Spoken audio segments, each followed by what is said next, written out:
Well, recently I was hanging out with some Gen Zers, because I'm kind of hip like that. And they were telling me that they just don't go out and see where the night takes them. They have to have definite plans.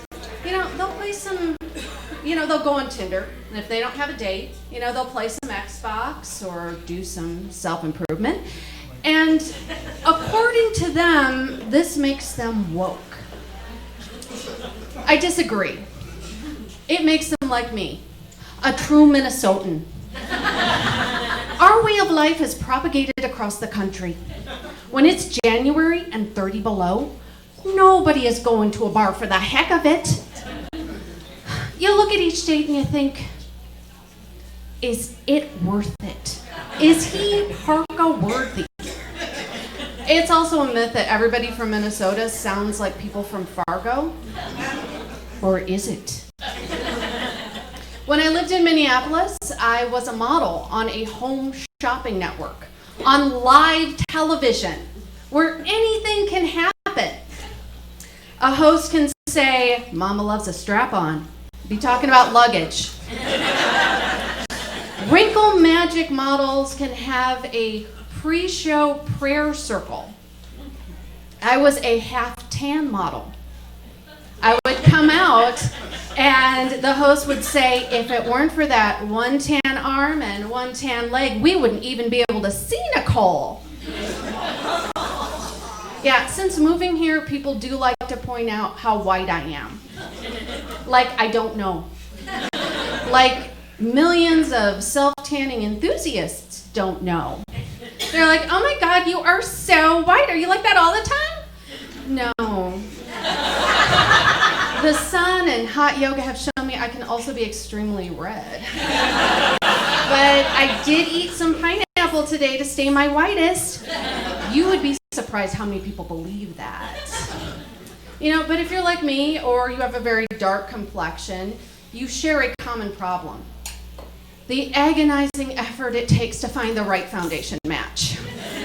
I'll be in Sephora, they're trying to help me, still stunned someone as white as me exists, and I'll look over and I see my skin tone opposite having the exact same experience, and we share a moment, an understanding.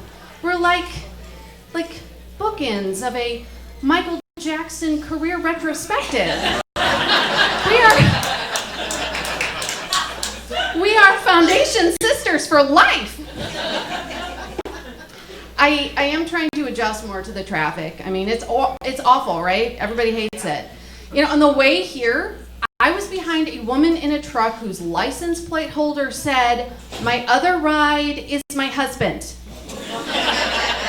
You just know that is one repressed million mom evangelical right there. Being liberal, I can't objectify my husband like that. He is more than a ride. He is a ride that keeps our Wi-Fi going. As long as I live here, though, I do not think I will ever get used to the cult of raw veganism. I am pescatarian, pretentious for I'll eat fish. As a recovering Catholic, you cannot convince me that fish is meat. Otherwise, my entire childhood is just a house of cards. Yeah. But, they want to spread this message that raw vegetables contain this vital life energy. Like what? Like the Force? We don't even talk about midichlorians anymore. If that is what is in those raw vegetables, they would convert so many more people. They're so self-righteous that somehow cooking something won't allow it to detoxify you. What does that even mean? What are these toxins? Why are they bad for you? I don't know. They just take all that on faith.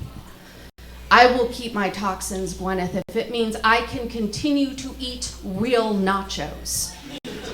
For the raw vegan, the hard drugs are like cocaine, heroin, Gouda. They like to tell you about this euphoria they feel. It's really their brain screaming, "Help me, help me," as it slowly dies.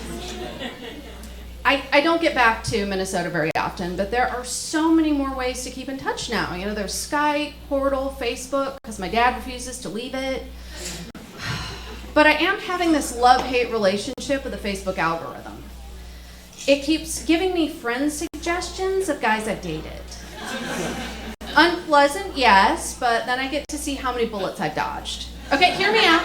Hear me out. One guy I dated in college named his kid Beckett. That poor kid. Think about it. Nobody wants to scream Beckett during sex. You're basically invoking the father of existential dread.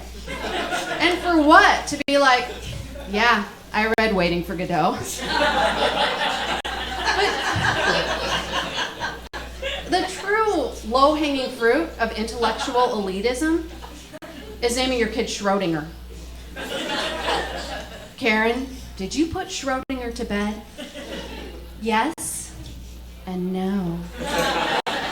I mean, we've all seen Good Omens by now, right? Yeah? If not, you should go home and watch it, and you'll want to hug Michael Sheen.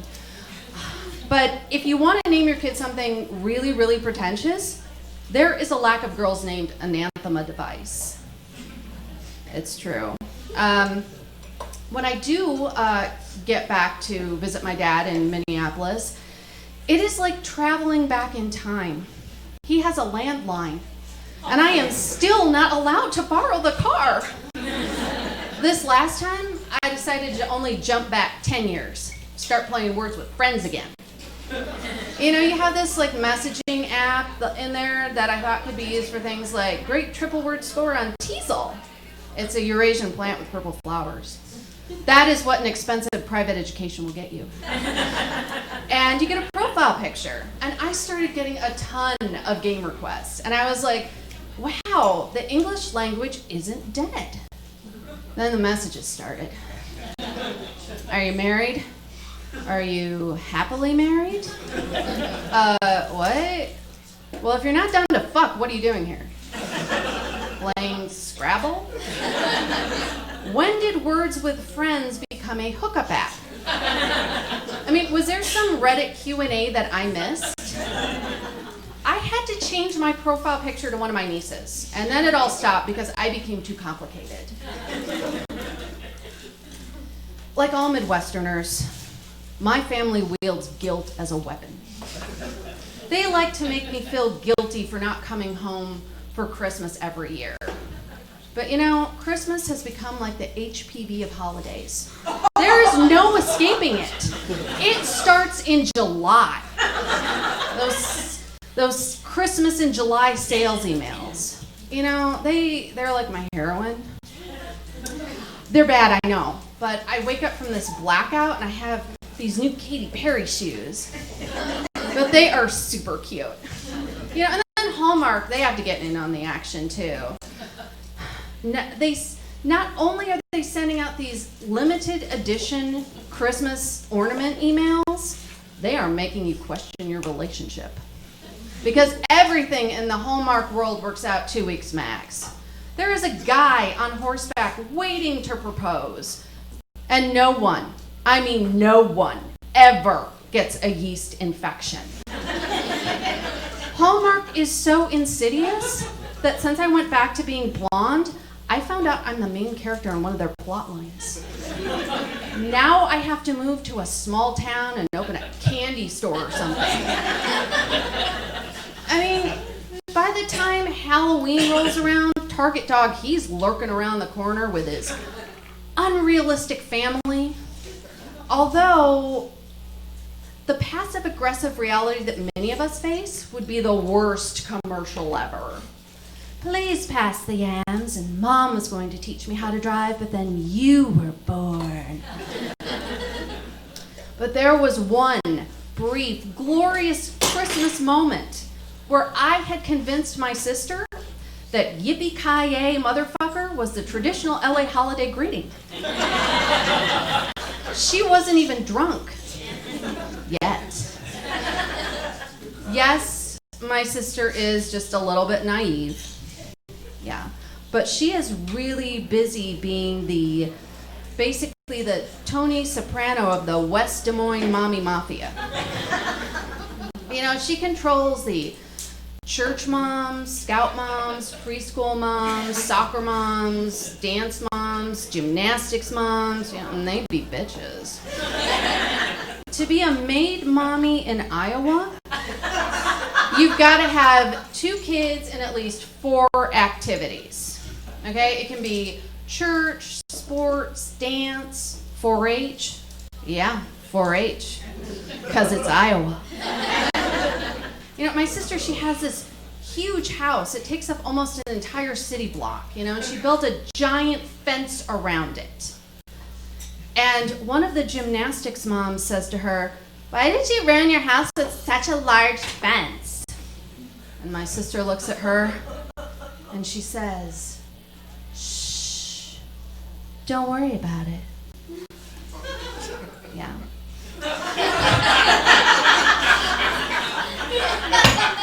Oh my goodness. Thank you all so much. You've been so lovely.